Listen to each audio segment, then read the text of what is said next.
Cel născut în Silivria și ocrotitorule Chinei, pe cel ce s-a arătat vremurile din urmă. Esta é a segunda aula do nosso curso de Teologia Paulina, para além das cartas de São Paulo. Em nossa aula de hoje, nós queremos falar sobre as duas revelações concedidas pelo Espírito Santo ao apóstolo Paulo. A melhor forma de entrarmos na carta aos Gálatas é dada pelo próprio andamento e encaminhamento da carta, pois ela inicia nos primeiros capítulos contando uma história. São Paulo conta a sua própria história e mostra como Deus revelou o seu Filho dentro do seu coração. É impressionante como esta primeira revelação é chamada por São Paulo de o Evangelho. O Evangelho, portanto, é a revelação de Cristo em nós, dizia o apóstolo Paulo. É por isso que mais tarde na carta ele vai dizer: a vida que agora vivo na carne, vivo-a pela fé no Filho de Deus. Não mais eu vivo, mas Cristo vive em mim, dentro de mim. Pois aprove a Deus revelar o seu Filho dentro de mim. Por isso que na aula anterior falamos que o Evangelho, na perspectiva de São Paulo, é a introspecção, a interiorização da lei de Deus dentro do coração do homem, por meio da Santa Eucaristia, que se torna carne da nossa carne e sangue do nosso sangue, vida de nossa vida. Essa perspectiva tão profunda, São Paulo conheceu quando foi batizado. Ao ser batizado, diz o livro de Atos, ele foi cheio do Espírito Santo. E é ali que São Paulo percebe que o Jesus que encontrara fora dele, no caminho de Damasco, agora estava dentro dele.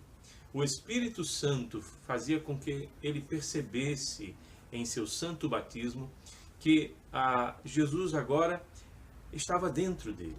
São Paulo ali, no seu santo batismo, percebe que os sacramentos da igreja interiorizam Cristo dentro em nós.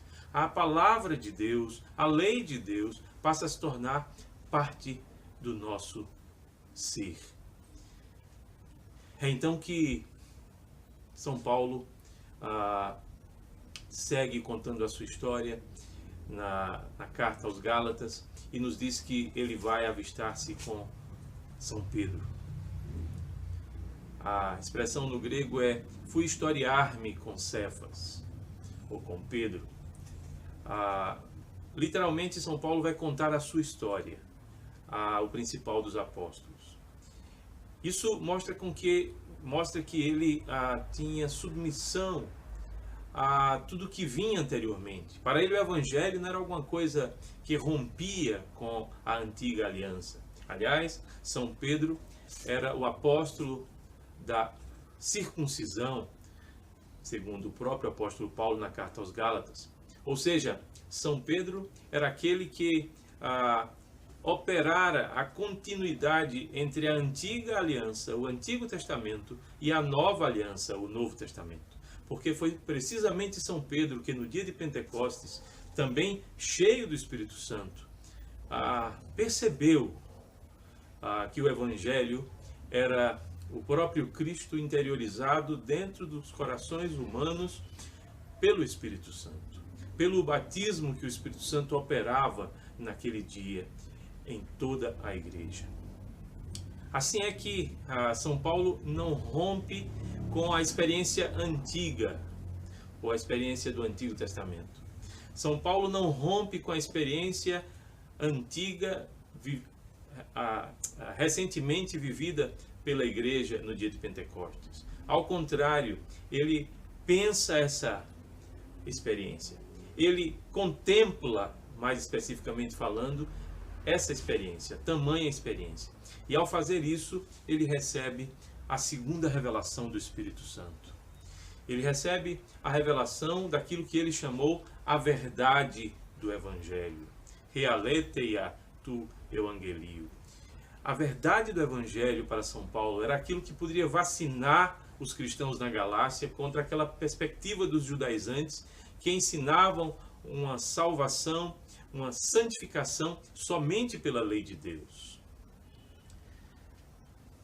Para ele, se tratavam de falsos irmãos. Falsos irmãos que ensinavam que era possível atingir a justiça de Deus, ser justo através das obras da lei. Não havia problema algum com isso. O problema é que aqueles irmãos ensinavam que somente através das obras da lei é que era possível atingir a justiça de Deus e ser justo diante dele.